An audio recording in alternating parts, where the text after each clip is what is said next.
ના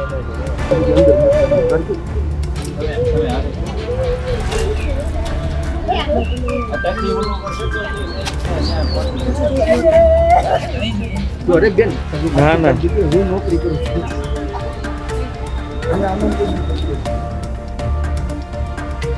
જી હા, આ ગિરનારમાં આવું પહેલી વાર બન્યું છે. પૌરાણિક માન્યતા અનુસાર આ ગિરનાર જે હિમાલય કરતાં પણ જૂનો છે. આ એ જ ગિરનાર છે જ્યાં મનુષ્ય અને સિંહોનું જે અસ્તિત્વ છે તે કેટલાય વર્ષોથી એક સાથે હતું. તે ગિરનારની તળેટીમાં, ગિરનારના પહાડોમાં જ્યાં માં અંબા બિરાજમાન છે, જેમનું વાહન સિંહ છે, તે સિંહે મનુષ્ય પર હુમલો કર્યો છે. અને એ મનુષ્ય પણ નાનકડું બાળક હતું, 11 વર્ષનું. શું છે આખો મામલો તે તમને પહેલાં જણાવું અને ત્યારબાદ તેની વધુ વિસ્તારથી વિગતવાર ચર્ચા કરવાની છે કે કેમ આવું થઈ રહ્યું છે. આ જુલાઈ મહિનો શરૂ થયો તેના આ 11 દિવસની અંદર ત્રીજી ઘટના છે જ્યારે સિંહે કોઈ મનુષ્ય પર હુમલો કર્યો હોય અને મનુષ્ય અને સિંહોની વચ્ચે જે આ સંબંધ હતો તેમાં ક્યાંક દરાર આવી છે કે કેમ તેનો આ ત્રીજી ઘટના બની છે. 11 વર્ષનો મયુરસિંહ ચૌહાણ, એક નાનકડું બાળક જે પોતાના કાકાનો હાથ પકડીને સવારે 5:45 આસપાસ ગિરનાર ચડવાનું શરૂ કરે છે. હજી તો 50 કે 80 સીડીઓ ચડ્યા છે અને આખું 50 લોકોનું ટોળું હતું. ત્યાં એક સિંહણ આવે છે અને કોઈક બકરું હોય, કોઈક નાનકડું જાનવર હોય તેમ તેને સમજીને એના જડબામાં તેને ભરાવે છે, તેની પર તરાપ મારે છે અને પછી ત્યાં સ્તબ્ધ થયેલું જે આખું ટોળું હતું તે સ્તબ્ધ થઈ જાય છે. અને પળવારની અંદર જ આ સિંહણ છે તે આ બાળકને ઉચકીને લઈ જાય છે અને બાજુમાં જે વનવગડાની અવાવરૂ જગ્યા હતી, આ તળેટી હતી, ત્યાં તે વિલુપ્ત થઈ જાય છે, ખોવાઈ જાય છે. આખું ટોળું સ્તબ્ધ છે.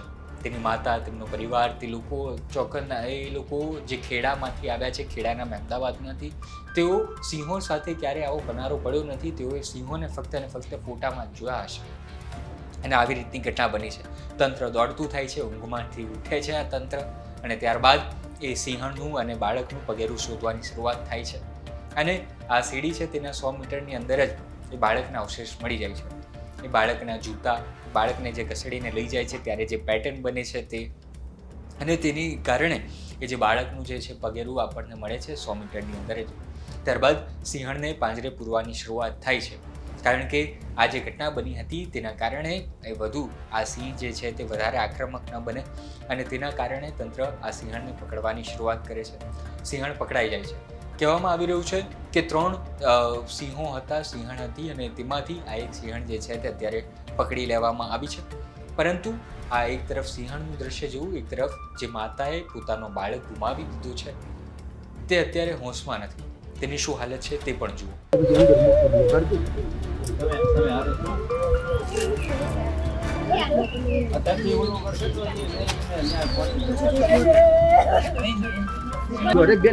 ના ના હું નોકરી કરું છું.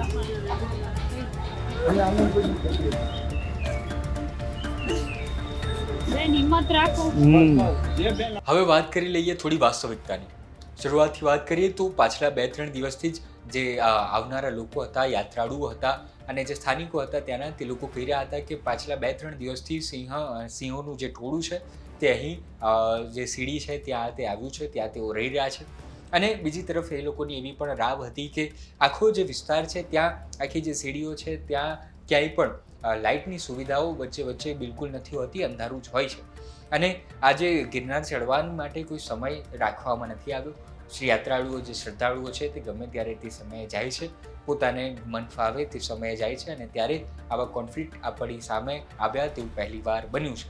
ત્યારે એક વિડીયો એ પણ સામે આવ્યો, ગઈકાલનો છે, થોડા સમય પહેલાંનો જ છે, સોશિયલ મીડિયામાં વાયરલ થઈ રહ્યો છે, જેમાં એક યાત્રાળુ પૂછે છે કે લાઇટ છે કે નથી.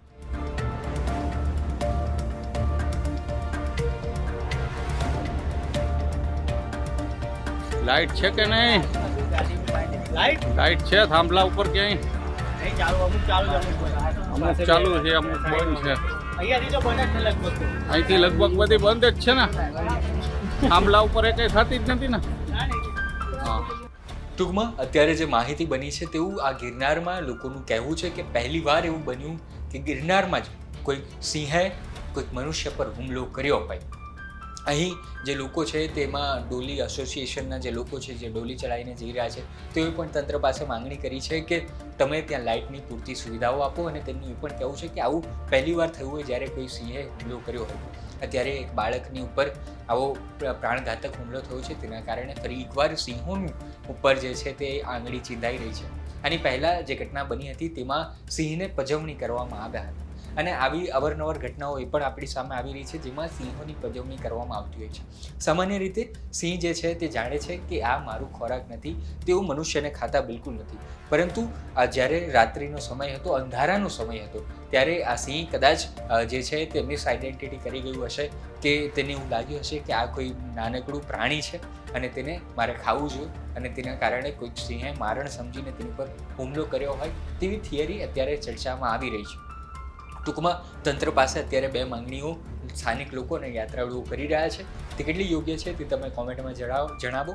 પહેલી માંગણી એ છે કે તમે કાં તો ગિરનારને ચડવાનો જે સમય છે તે અને ઉતરવાનો જે સમય છે તે નક્કી કરી લો, અથવા તો પછી અમને જે આખો રૂટ છે, જે આખી સીડીઓ છે, ત્યાં પૂરતી લાઇટની સુવિધા આપો અને અમારી સુરક્ષા કાયમી કરો. આ મામલે તમારું શું કહેવું છે તે તમે અમને જરૂર જણાવો.